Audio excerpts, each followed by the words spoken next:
Alrighty, ladies and gentlemen, before we begin the turntable demonstration here today, just a bit of a brief safety announcement. If you are here in our little fenced off area, you may notice that right at the edge of the turntable pit, there is a bright yellow line. And so if you are standing on or above that yellow line, I ask you to take a big step back from that at this time. Once again, please stand behind the yellow line at all times. Once again, please, for your safety, please stand behind the yellow line at all times, please, and thank you. Once again, please do stand behind, once again, to East Chattanooga. Now, if you can see where I'm standing at, I'm literally standing at the end of the line. As you can probably see and quite tell, there's literally nowhere else left for us to go. And so, ladies and gentlemen, with that in mind, we today are going to be using our turntable to turn locomotive number 630 around approximately 180 degrees, so that she can turn around, recouple with our train, and allow us to head back to where we started from at Grand Junction Station. Now, this turntable you see before you was built in 1916 by the Missionary Ridge and Iron Company for the Central of Georgia Railroad. It measures in at about 80 feet in length and weighs in at about 80 tons. Initially built for the town of Macon, Georgia, it would serve there for about 9 years before it was then considered obsolete. After which the COG moved it up north to the town of Cedartown in Georgia, just a bit up north from where Macon was, where it served out the rest of its career with the COG until retiring again in the early 1970s. Now, we here at the museum would acquire this table in the early 1980s and was placed here into service on July 4, 1982, where it has regularly spun ever since. Now, this turntable is motor powered. You see our turntable shed right over here. You can obviously see all the motors and gears right underneath. And we also have a box which is right inside that turntable shed, which connects to several motors and wires. And so with the flick of a couple switches and buttons, we're able to turn this entire turntable around 180 degrees with relative ease. But this did not used to always be the case, as when this turntable was built brand new in 1916, it was originally powered by hand. And what by hand means in this case is that there would have been maybe about 3 to 4 men pushing this entire turntable with the locomotive on it by themselves, no machines at all. Thankfully, those days were long over, and this turntable was later converted to be a motor powered, so it no longer sports human-made power. That being said, however, there is still a human operating this table. So I'd like you all to be my helpers here today, and be my good friend Chris's emotional and moral support. Now, can everybody say hi, Chris? Hi, everybody. Can everybody say thank you, Chris? You're welcome.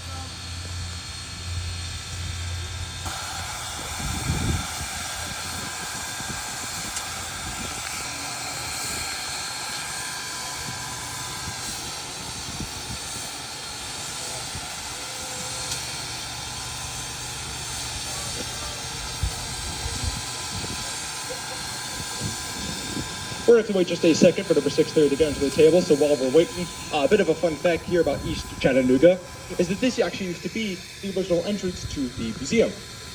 You see, when this museum was first founded in 1961, we actually only got about 1.5 miles of trackage. That 1.5 miles in question went to where Tunnel Boulevard is today.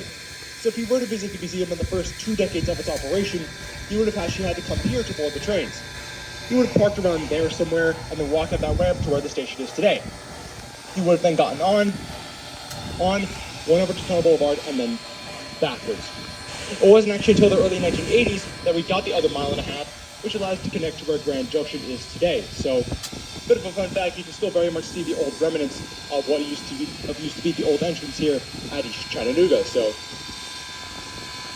the 3 miles of trackage came in increments. We originally got 1.5 miles, and then we got another 1.5 miles about 2 decades later. So.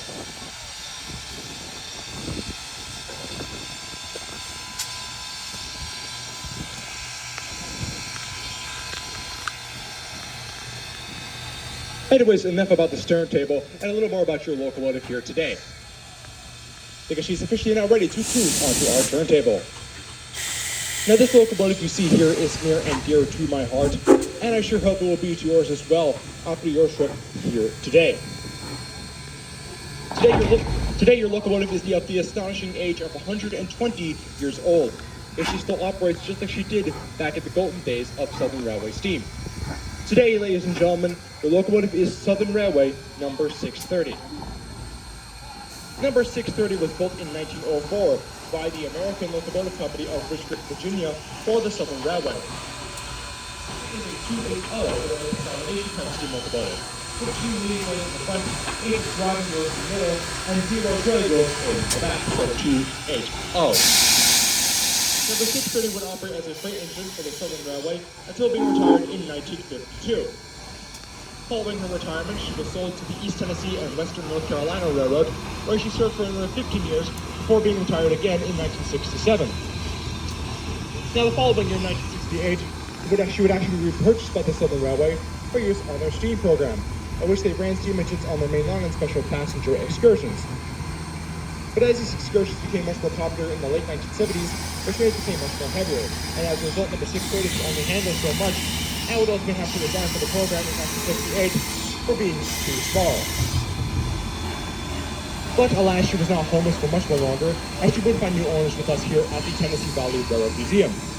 She came to the museum in 1958 and has been here ever since, in and out of service. Her last run in the 20th century would occur in 1989, and in the start of the new century in 2001, restoration began for a second time to bring 630 back to her operational glory. It took 10 long and grueling years, but that restoration was completed in hard, honest work in March of 2011, and number 630 has been in regular service with us ever since. I will remain in such until her boiler ticket expires within the next year or so. So see her while you can. Now, our train is sitting on track number 1, but in order for number 630 to then turn around and recouple, allowing us to then head back to where we started at Grand Junction Station, we must align ourselves with the track right next door, which is called track number 2.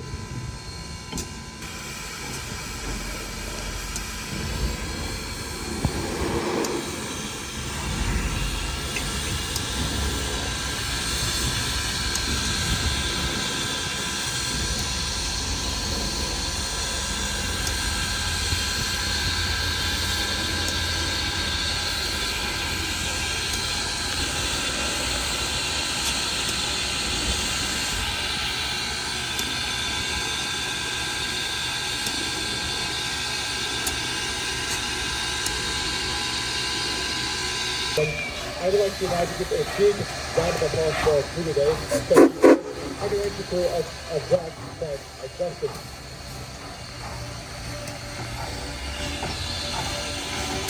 Now our tour will be continuing over to our back shop, which is that big building right over there. So it's going to be pretty beautiful crossing. I'm Mike, you get at the crossing, but our tour will continue over to that building. Of course, if you want to see the back shop, you want to look to head to our train at this time. Once again, if you want to see our tour at the back shop, thank you.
got 4501 out in the open. Looks like she's doing okay. They're gonna run her June 1st.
Bye.